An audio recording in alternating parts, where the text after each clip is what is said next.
Thank you very much, and welcome to the conversation today on workplace responses to employees who use domestic and family violence. I'm Liz Broderick, and I've got the pleasure of moderating our conversation today. I want to start by acknowledging the traditional owners of country throughout Australia and recognise their continuing connection to land, to waters and to culture. I'm joining you today from the land of the Gadigal people of the Eora Nation. I pay my respects to their elders, past, present and emerging. And I also acknowledge any Aboriginal and Torres Strait Islander peoples joining with us today. Thank you so much to everyone who's tuned in to this webinar. As of this morning, we had around 400 people from across the Male Champions of Change community register to participate in the conversation. So you can see just how hungry people are for knowledge in this area. I'm absolutely thrilled that each of you have made the time to attend, because it's your efforts to drive change within your organisations that have actually elevated this issue and have brought us to this point. Across the Male Champions of Change community, implementation leaders have been supporting their CEOs and organisations, and I know the work that is driven between our implementation leader cohort.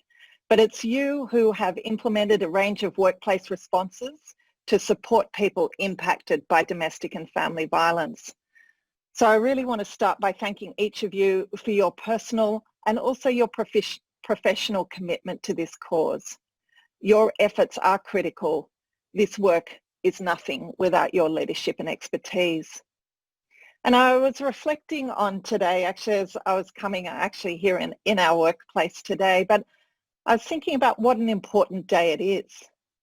Because many years ago, I imagined that one day domestic and family violence might be recognised as a workplace issue.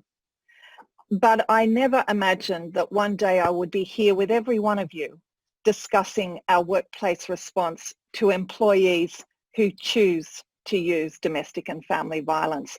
That was beyond my comprehension, even just a couple of years ago. Because in so many countries around the world, this issue is seen as a private issue. It's an issue between him and her or two people, that there is no role for workplaces to intervene. And in my role as the United Nations Chair Rapporteur on Discrimination Against Women and Girls, I know that the area of workplace responses to DV is an area where Australia is absolutely leading the world. The toolkit that we've all engaged in and released today speaks strongly to our leadership on this topic. So I'm so excited about the potential for this resource. I'm excited about its potential to be adopted in so many countries of the world.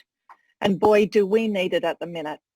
Because even prior to this pandemic, World Health estimated that there were around 980 million women, that's almost 1 billion women, who were either currently living in an intimate relationship characterised by physical violence or had done so in the past. And as you'll hear from the panel today, that figure is likely to have increased dramatically over the period of lockdown of a COVID-19 pandemic. And we'll hear much more about that. So today's an opportunity to explore this challenging topic of how our workplaces can and should respond to employees who use domestic and family violence. It is a confronting issue. None of us want to think that a colleague might be using domestic and family violence at home. And none of us want to confront the possibility that one of our colleagues might be doing just that while at work. But it's an issue that we can't and we won't ignore, because for every survivor of DV, there is a perpetrator. And not only that, this human harm is happening on our watch.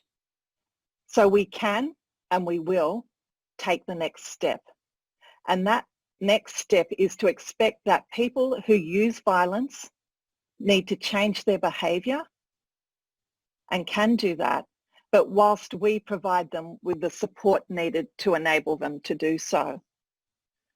The toolkit builds on the past 5 years of the Male Champions of Change Coalition's work on domestic and family violence and our work with so many of our partners over the last 10 years tackling gender inequality, work that we know is critical to preventing violence against women. Domestic and family violence remains a pervasive scourge on our community. 30 women have died so far this year in Australia at the hands of their current or former partner. And I want to take a minute now just to remember the women who have been murdered just in the last month. I'm talking of Emerald Waddell. I'm talking of Karen Gilliland. I'm talking of Liquan Pan. I'm talking about Rosalind Staggard. And I'm talking about Elaine Pandelovsky. Each of these women was murdered by someone that purported to love them.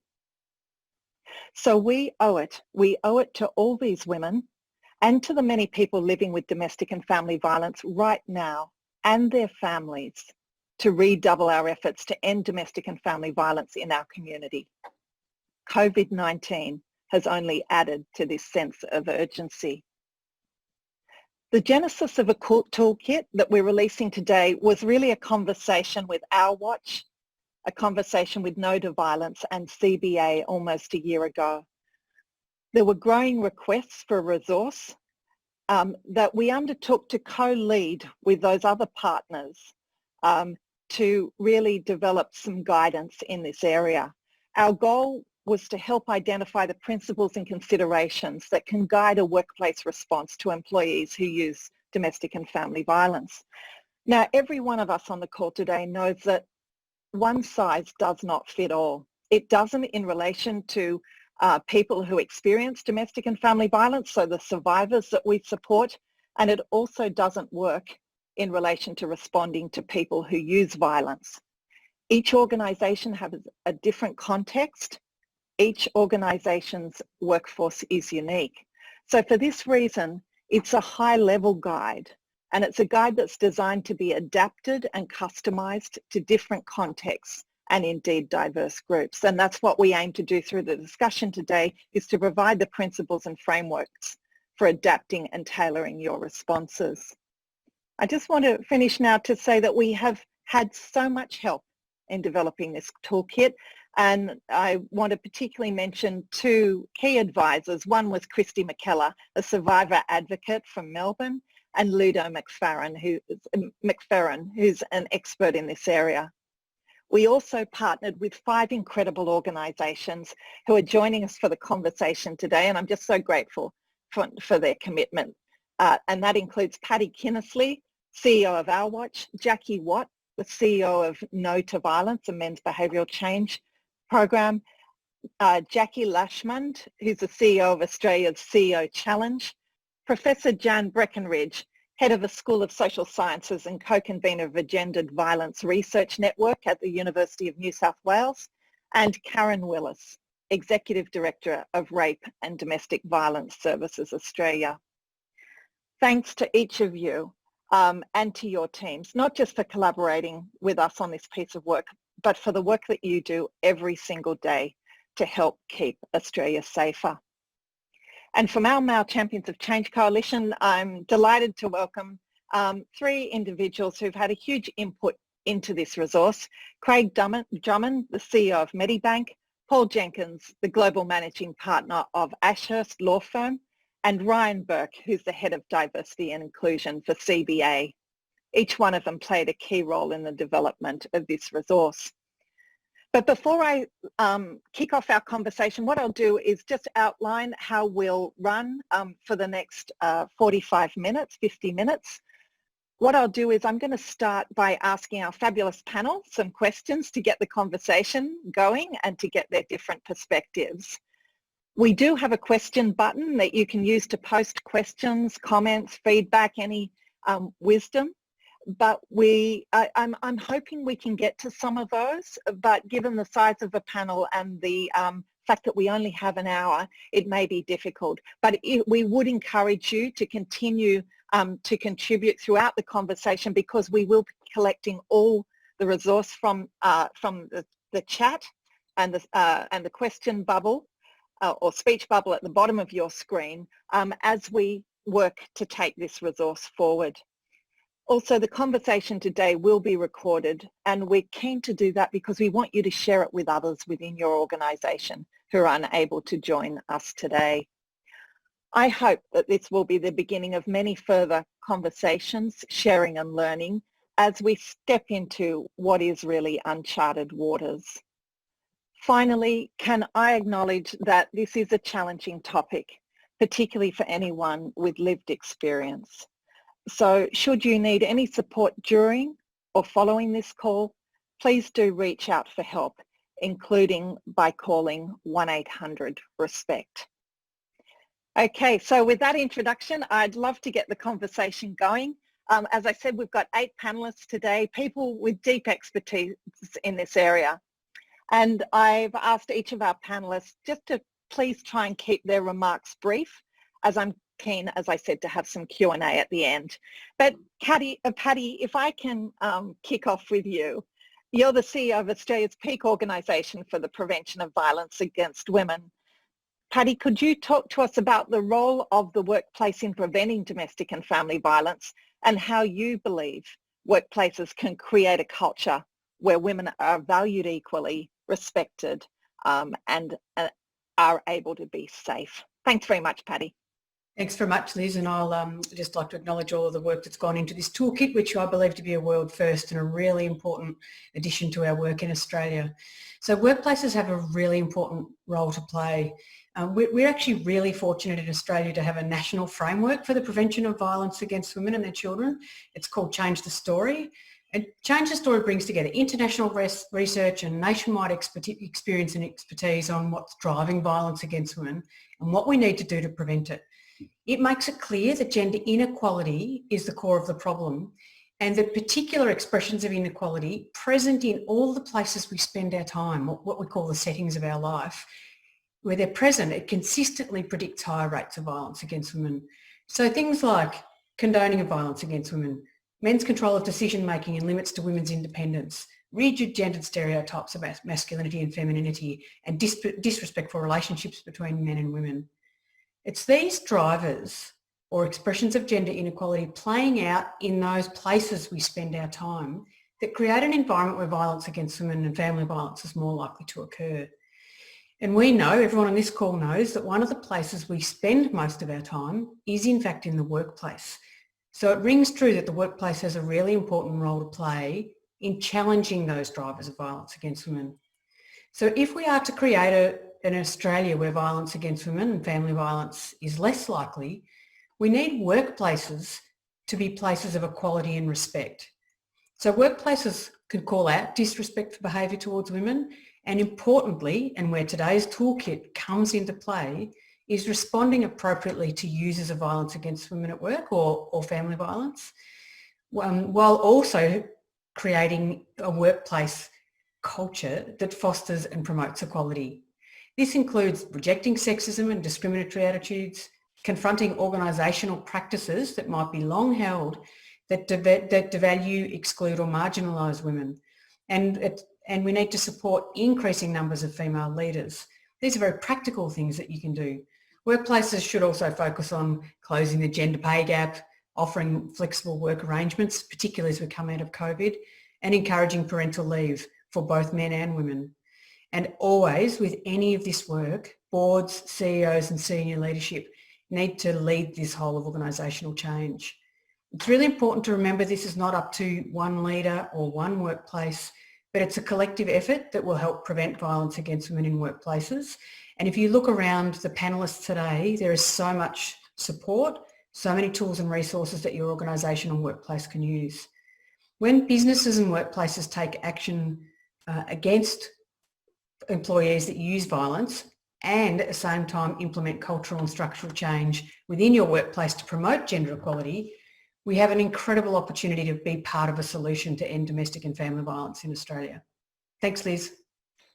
Thanks very much, Patty. And now I'd like to pass to Jackie Watt. Jackie, in the toolkit, there's a clear emphasis on the need for workplaces to balance support and accountability for employees who use domestic and family violence. So as CEO of an organisation that works with men, Can you talk to us about why having that balance of support and accountability is just so important, and how workplaces can most effectively do this? Thank you for the question, Liz, and thank you for inviting me on the panel. Look, I think it's a really important part of us approaching how do we deal with people in our workforce who might be using violence. We know we can't just tell people to change their behaviour. We know that we've actually got to engage with them on what the underlying causes or reasons might be for that behaviour. And we know that we've got a much greater chance of affecting change in how a man is using his own power in his domestic relationships through the workplace if we're engaging with him on where he's at. So in our work at Men's Referral Service, in our phone centre, we always start with where he's at, but we also have the skills and knowledge that we're very keen to share around how to help him reframe his thinking. So for example, the classic response would be, oh, well, I didn't hit her, I just punched the wall. Okay, well, how do you think that was for her? Or, you know, I never touch her when the kids are around. Okay, so you are making a choice to use violence. So the place we come from is that violence is a choice, and that there is another choice that can be made, and we can be better than this. And that's why we're there to help, but we're also there to reframe the responses we're getting to enable people to think differently about what they're doing and access resources and help to change what's happening in that whole family situation. Most men who engage with us start the conversation in victim mode. And so we work with that, and we're trained to work with that. And that might be the same for employers in the workplace. Although I think the challenge that we'll have is drawing people out in the workplace to do that engagement. But that's what we're there for. So think of us as backup for the support and accountability approach. Thanks very much, Jackie. We have several leaders from the Male Champions of Change organisations with us today, and what I might do is just hand to them. So Craig, I just start with you because you kind of wear two hats here. You're the CEO of a large organisation, Medibank, but your organisation actually operates the 1-800 Respect. So I was just wondering, were there any insights you've gained from what you're seeing, and particularly currently with COVID, that may help inform your approach within Medibank as well to perpetrators or people who choose to use domestic violence? Thanks, Liz, and it's a real privilege to be on the call. Look, domestic violence remains a national crisis. There continues to be, as I think you indicated, on average one woman a week murdered by their current or former partner. So absolutely remains a national crisis. And it's not just enough to raise awareness, and that's certainly our experience. It's also not enough to address violence after it has and continues to occur. We need a community response that addresses this endemic issue at its core and prevents it. Domestic violence, we certainly see it's prevalent in every postcode of our country. There's no question then that people who use domestic and family violence are employed within our organisations. This being the case, Medibank is committed to providing education, implementing structures and building a culture in the workplace, as Paddy said, that celebrates gender equality, supports people experiencing violence, but that critically holds people who use violence accountable for their use of violence and abuse. And workplaces are certainly grounds for this. We've had events and we've had meaningful panel discussions around key calendar dates like 16 Days Against Gender-Based Violence with broad cross-sections of our employees, often bringing in people from other organisations to discuss how they're addressing gender inequality in particular. Medibank, having the enormous privilege, as you indicated, to provide the 1-800 Respect service, has demonstrated that by and large people who use domestic violence do not seek support, as the very vast majority of all of our contacts to the service are people experiencing violence. In fact, that number is about 98%. When people who use violence do not seek support, the behaviour goes unchecked and violence continues. And Liz, in the 12 months to June 30, we've seen a 65% increase in the number of contacts through both telephone and web chat to 1-800-RESPECT. And May and June through COVID were unfortunately continue to be at record levels. The MCC resource is a fantastic resource for Medibank and all organisations on this call to add their toolkit of responses to the issue. The approach taken by Medibank is one of providing our people leaders and people and culture teams with the knowledge around domestic and family violence as a workplace issue and enabling them to play a support or coaching role, while also recognising, really importantly, that referral to relevant specialist services is often the best approach. We can then work more effectively with employees to ensure that the situation is managed in the best possible way, whether that be supporting the employee to seek help they need or moving to disciplinary action. But as others have said, from our perspective, the absolute imperative in any response, however, is to at all times have the safety of the person experiencing violence as the number one consideration. Thanks, Liz.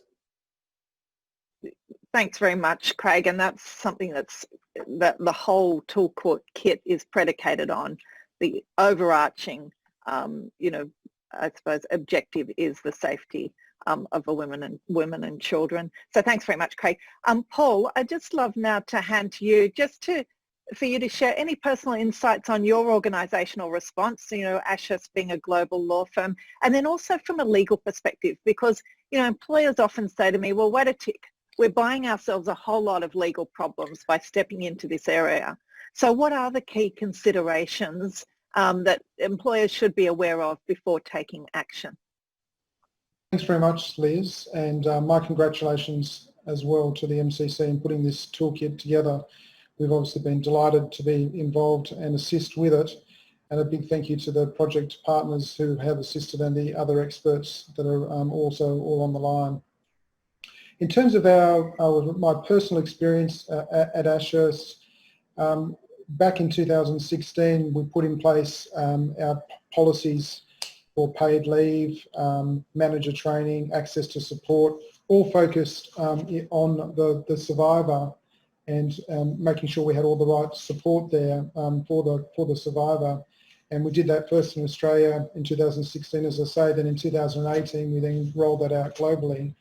But what this process has shown me, the involvement with the MCC in terms of looking at the perpetrator or those that use domestic violence, even though at that time we discussed that issue and talked about what the approach should be, I think many companies' policies don't adequately address from that perspective in terms of accountability.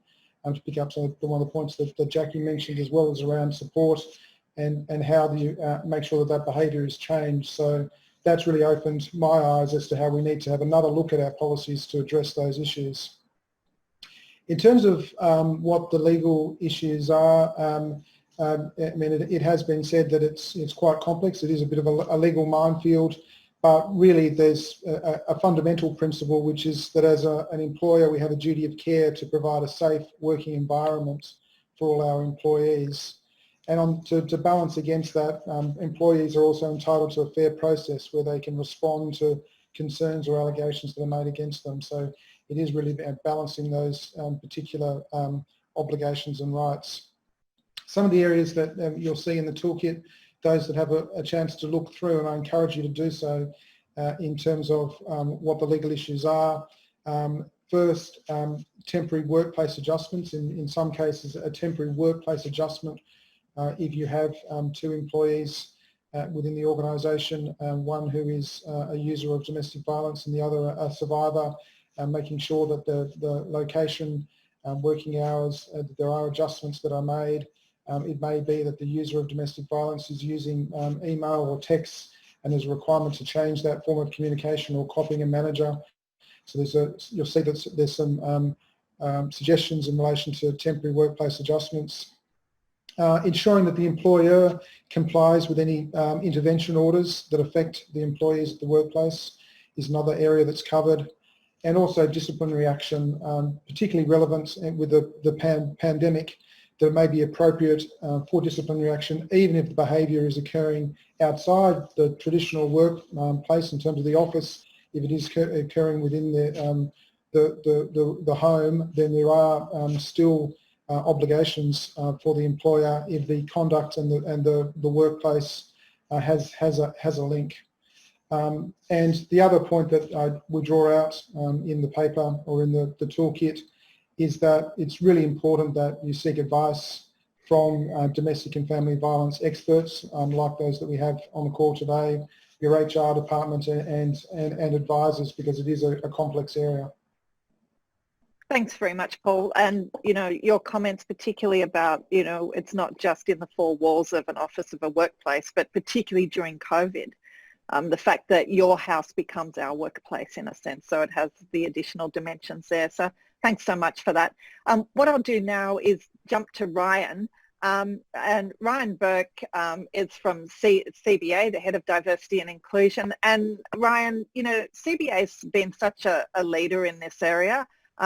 You were there right in the initial conversations. Mm-hmm. So I was just wondering, how are you at CBA addressing this, and particularly around people who choose to use domestic and family violence, and what is it that you've learned? Yeah, sure. Thanks, Liz. I think firstly the report is amazing, and it's been a truly privilege to be part of developing that with all of our partners. At CBA, we have had a focus on domestic and family violence since 2015.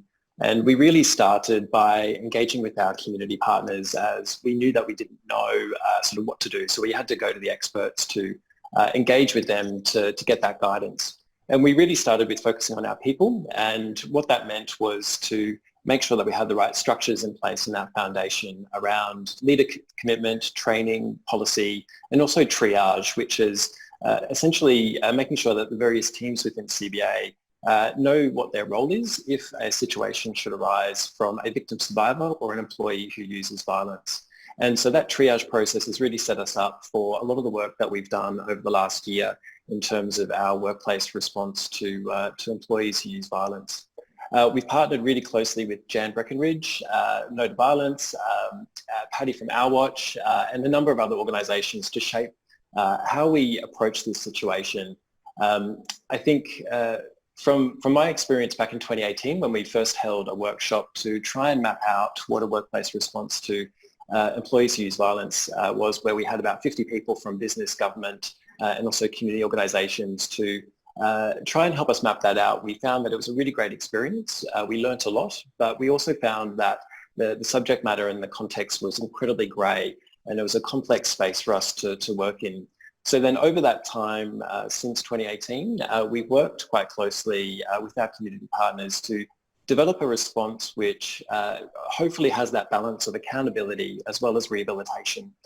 We like to hope that most people would like to change and can change. And so our response centres on ensuring that the victim survivor is safe and at the centre of our decisions, but then our response to the individual using the violence is balanced and hopefully holds them to account, but then also provides the options for them to be able to get the support that they need to change. I think the biggest thing that I've learnt over my time working in this space in terms of CBA's response has not necessarily been coaching people on how to respond. It's more managing the attitudes and the societal expectations around relationships.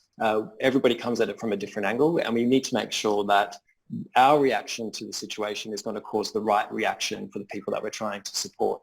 And I think working with our community partners has really helped us shape that and to have an effective approach to training and to also coaching our employees as well. Thanks very much, Ryan. I think such a great point that there's no one-size-fits-all response. Mm-hmm. Given how early you got started on it as well, I think I'm sure you've learned a lot from that. So now, just to jump across to Karen Willis. Karen, the toolkit emphasises the importance of putting the safety of a victim first, and I've been so pleased that all our MCCs have really recognised that as the overarching principle. So we put the safety of the victim first when responding to employees who use domestic and family violence. I just wonder, Karen, whether you could talk to us about the importance of this, and how can workplaces practically ensure they're doing this? Because one of the fears that I have is that, you know, when we start to work with a perpetrator or the person who chooses to use violence, we could unintentionally impact negatively on the person experiencing the violence. Yeah. Yes, thanks very much for that, Liz. And as, you know, many have already said, we know that 1 in 4 women in Australia will experience sexual, domestic or family violence at the hands of the person who says, I love you. And currently we're seeing 1 woman a week die as a result of domestic violence. And that's actually down from 1 woman every 10 days last year. So thank you very much, COVID, I think. We also know that the most dangerous time for women who are seeking to escape domestic and family violence is in the first 6 months post that violence, and that's where most of the domestic violence homicide will occur. There's also often quite an increase in sexual assault and physical violence during that period. So it's a very dangerous time for people who are leaving violent relationships. And what this tells us is that those who use power and control in their relationships, when they begin to feel a loss of that power and control, will increase their violence in an attempt to regain what they think they're losing. In calls to our service, women will say, I'm afraid to stay, but I'm terrified of leaving. And this really talks about that fear of what's going to happen. So when we're seeking to engage with someone in our workplaces where they might be using, we're concerned they might be using violent relationships in their workplace, in the first instance, they may feel that they're losing control. So we need to put the safety of the person who's the subject of their violence front and centre at the very beginning, all the way through, and at the end, and then ongoing post-intervention. We can never forget that there is the potential that anything that we might do might escalate the violence for that person, and that can have quite horrendous consequences. So where the person who's the subject of the violence is in the workplace as well, it can be a bit easier because you can consult with them in the first instance, and that's always what we must seek to do, is consult with the person who's experiencing the violence. We often, a lot of the sexual, domestic and family violence narratives places women in victims, as victims, in victimhood, in that sort of, and we need to rush in and save them. My experience is that actually overwhelmingly some of these women are some of the toughest, smartest women going, because they've had to be to survive. And so they are often very much aware of what would happen and how to manage and avoid those behaviours, because, you know, they've been living it on a daily basis for a very long time. So in the first instance, try and have a discussion with them, just keeping in mind in setting that up that if the offender is also in the workplace, there's a very good chance that they're monitoring their attendance of meetings, their phone calls, their activities, who they talk to, and absolutely they will be monitoring their social media. So just think about how you can safely have a talk with that person, express your concerns, say you really would like to be doing something here, and get their input and feedback, and then continue to do that throughout. Now, of course, where the person isn't in the workplace, it's a little bit more difficult. And as you've said, Liz, a number of times, and as other presenters have said, it has to be a tailored solution. There is no one size fits all. So at the end of the toolkit, there's some great organisations who you can ring and get advice. And the idea is you say to them, look, this is the situation, and they will help you strategise a plan tailored to that circumstance. Don't think you're on your own. There's a lot of skill and knowledge out there. Seek that assistance. And of course, if you're really concerned, you can always ring the police and they will go around and do a welfare check. They won't say, oh, you know, Fred Bloggs from so-and-so rang me. They'll just go around and say, we're a bit concerned, how you're going, make sure people are okay.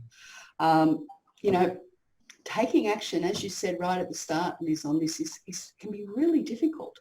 But one of the things that I often say to people when they say to me, this is hard, and yeah, okay, this is hard, but how much harder is it going to be if you've got your best mate or your sister or your mum or your daughter standing in front of you saying they've experienced this violence? I can assure you that's much more difficult than taking action to stop it. So use the services that are there, use the resources, and thank you everybody for, you know, the work you're putting your hand up for. Great stuff. Thanks very much, Karen, and just for reminding us, yeah, it might be hard, but you're absolutely right. How much harder is it for those living every day with violence as well? So, yeah, no, a great check-in.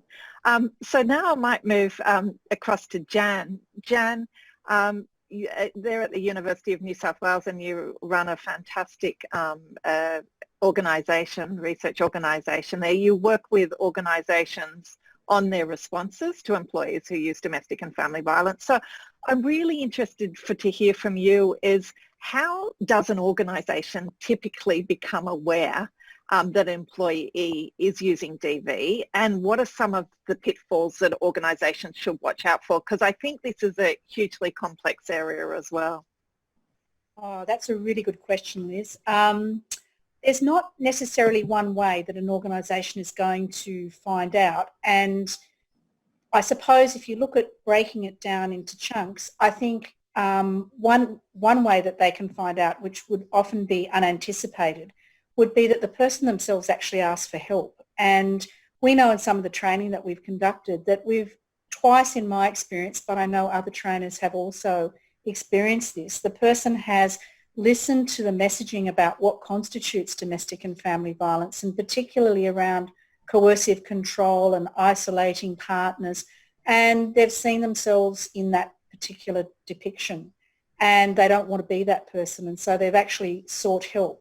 But they might also come to an organisation if it could be around seeking leave to attend court or to go to a behaviour change group, or it could be legal appointments. It's all of those kind of things may prompt a disclosure, or it could be in the context of a performance discussion where they talk about that there are difficulties in their relationship and they're actually seeking assistance and help.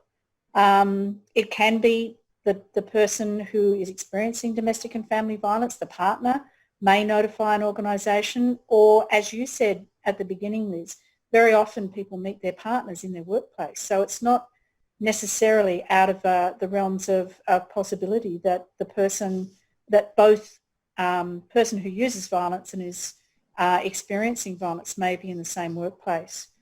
I think one thing that really I found very chilling was the knowledge that work teams might have. And in one of the only studies that I've been able to come up with in 2017 in Canada of perpetrators, the perpetrators said that mostly what they found is that people knew about some of the abusive behaviours, and so there was an awareness of that person's aggression or attitudes, beliefs and behaviours. And they said 19% of the perpetrators said that someone from work had covered for them while they engaged in these behaviours, so covering if they were on a phone. Now, I don't think they were meaning that people were actively covering domestic and family violence, but I think it's more speaking to that people often don't know what to do when they've got a colleague in their work team or even a friend who they see behaving in ways that are just totally unacceptable. Third-party disclosure, you can sometimes have people who have witnessed something or are aware of a particular issue reaching out to the workplace. And what seems to be the case recently is that there's a number of anonymous reports, so people writing to, it could be a CEO. We've actually had some reports at the university to our Vice-Chancellor where people are alerting the university that there's an issue with an employee. So I guess for organisations, one of the messages is that there's no one way that you'll know, and sometimes you may not know. And I guess if I were to say some things that I think would be useful for organisations to consider, I think you really need to have embedded first your response to victims, so that and people who experience or are affected by domestic and family violence, so that the organisation has a maturity about considering safety and an awareness of safety, because I think that is really important. I think the other thing too is that in your policies you need to consider reputational risk, because sometimes perpetrators, there may not be an effect in their work performance. They may not have misused company assets or have done something on company time that means that there's a disciplinary action required. So where there's not an issue with work performance, it can be around reputational risk. So thinking about what your policy covers, what do you stand for, what's your stand about violence? And in the training, and we've only just started with the training around responding to perpetrators, and Ryan and I have had many discussions about this, that what you can see is that people either absolutely horrified at the thought of providing a response to someone who uses domestic and family violence and think that the company shouldn't do that. Or people have a converse belief that, of course, there couldn't be perpetrators in this organisation. These people couldn't possibly be perpetrating these kind of behaviours in their personal life or on work time. So I guess thinking about your organisational maturity and what you do first, your messaging, and making sure your policy covers different matters, and maybe even thinking about how the code of conduct is framed and whether it includes some issues. Thanks very much, Jan, for all those different insights, and particularly for just helping us think about, okay, well, how can we identify and how can we work with people who may be choosing to use violence, in their intimate relationships. I now want to hand it to Jackie Lashman. And Jackie, just to ask you this, as restrictions ease and people begin to have greater mobility, I know from all my talks with the sector and everyone on this call that the sector expects there will be an increase in reports of domestic and family violence. And I think, Craig, also you said you'd seen it, the 1-800 Respect had quite a significant uplift in the number of calls. So I suppose if we've got an uplift in the number of calls of survivors of DV, then I imagine there'll also be a corresponding increase in the number of employees who may be perpetrators of violence, talking about possibly how challenging the lockdown's been for their relationship, those types of things, which in a sense could be a bit of a warning sign. And I'm just wondering, Jackie, how can workplaces prepare for that? Well, thanks, Liz, and thanks for having me. I'm probably going to wrap up and touch on things that the previous presenters have already said. I've got 3 key things that organisations can do to prepare for a potential opportunity to have a conversation with someone who may be using domestic and family violence behaviours. And as an organisation, become informed. What is your workplace commitment? Coming back to your organisational response, what supports are available for those experiencing and those using? Does your organisational DV policy talk about both? Does it include supports for both?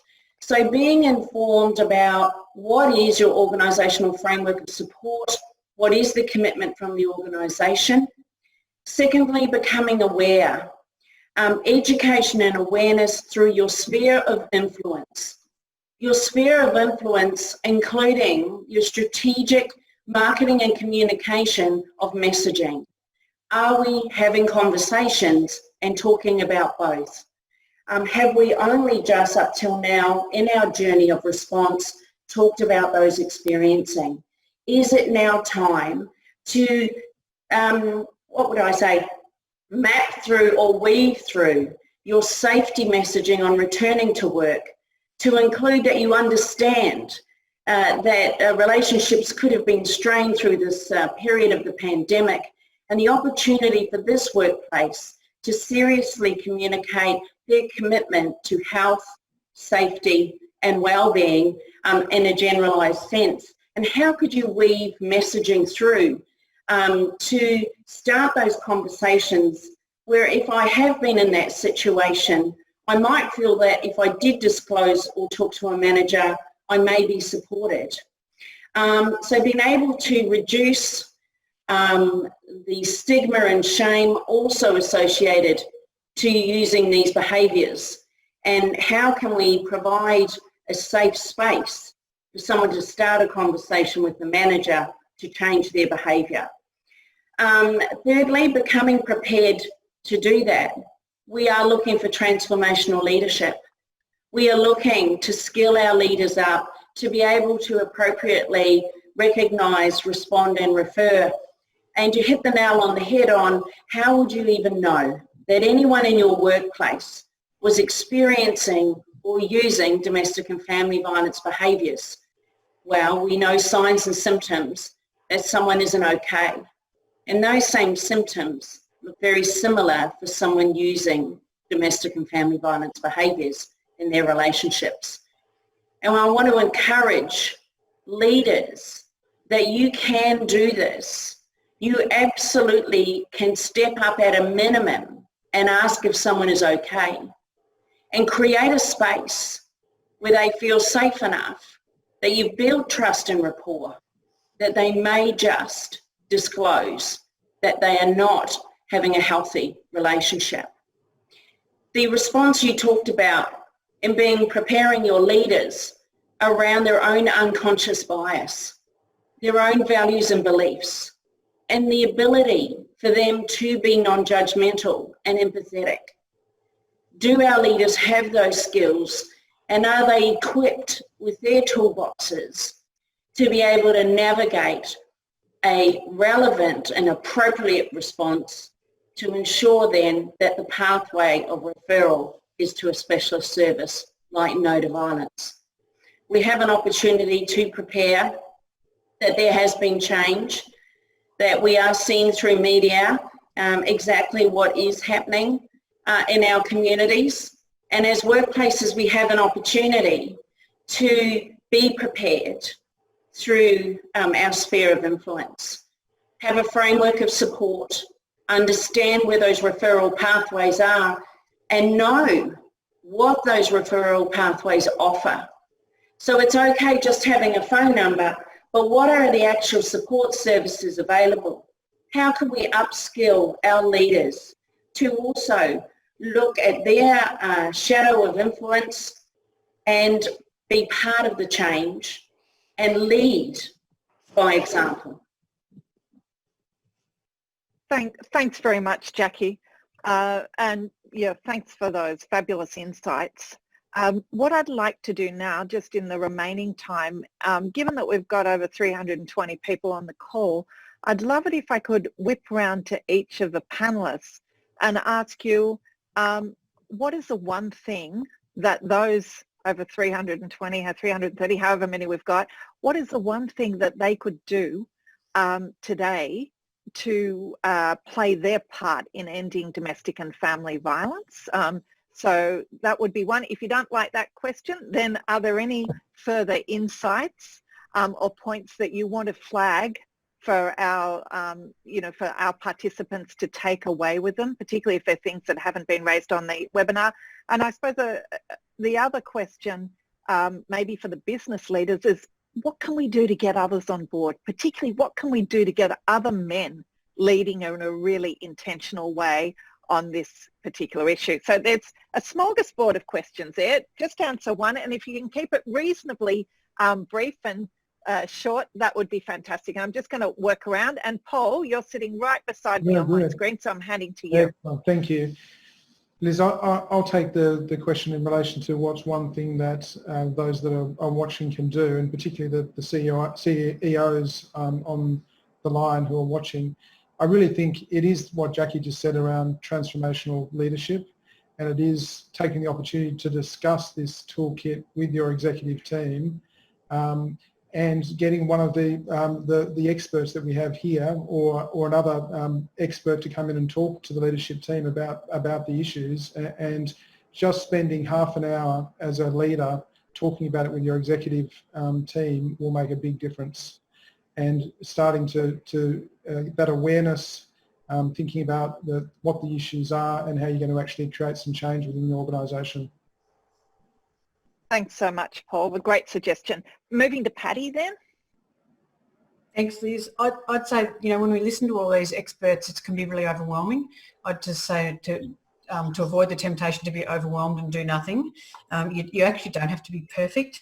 Just make a start and learn together. And I reiterate what Paul said. Any of us will come to your board meetings, your executive meetings, your senior leadership meetings, and spend time with you. Anytime. You just reach out and we'll be there. Thanks, Liz. Thanks very much, Patty. Craig, across to you. Thanks, Liz. I think the heart of all of the issues here really is gender inequality. And for all the executives that are on the phone, don't just leave it, delegate it to P&C to do write a whole series of policies and procedures. Get intimately involved yourself and speak to your CEO mates and your other executives, not only in your organisation, but whether it's in the Business Council of Australia or the other groups that you socialise in. Gender inequality is the problem, and we need to solve for that. We need to solve quicker than we have been. Thanks, Liz. Thanks very much, Craig. And I mean, that observation, because as we were discussing in a pre-call, we're having some pushback about the fact that gender inequality is really the root cause of violence against women. I'm hearing that narrative build more and more. So thank you for your intervention around that. That's terrific. Jackie, if I can hand to you. Yes, thank you for the question, and to echo Craig's points there. My answer would be to the question of what is one thing that the people watching and listening can do, and that is to let people know that there is a national Australia-wide telephone help service for men who may be using family violence, or for people who want to get advice about men in their life who they know are using family violence, or they may just have a sense that that's what's going on. It's 1300 766 491. We have posters, we have leaflets. We would like you to put the posters up in your men's rooms. Please get in touch. But that number, 1300 766 491, trained staff are available every day of the week from anywhere in Australia. So don't be scared to give us a call. Thank you very much, Jackie. And I'll go to the other Jackie then now. Thanks, Liz. Look, I've been part of an organisation that has been on this journey for 20 years. And I also want to provide some hope that we have come a long way. And when we started out as an organisation, we were in workplaces just trying to have a conversation. We were trying to break the silence. We have well and truly done that. And I want you to know that, you know, we need to keep going, but don't forget that we have come a long way. And a lot of that was about having conversations. Breaking the silence was bringing it out from behind closed doors. And our next stage is, what about those who are using domestic and family violence behaviours, and what are we going to do about it?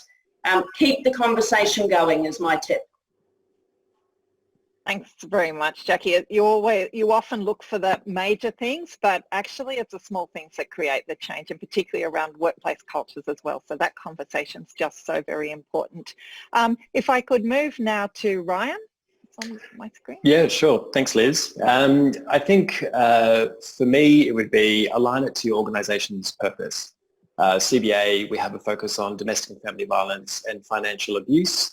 It helps us frame what we do and put parameters around where we can make change.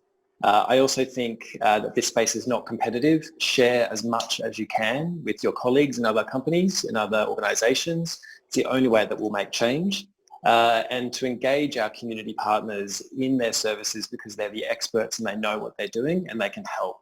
And I think lastly would be, don't narrow your view of violence. It can happen to any individual, and for an organisation as large as CBA, we really need to make sure that we're focusing on a whole range of the impacts of domestic and family violence across our communities, and it will help engage people, a more broader community on the conversation, as Jackie mentioned.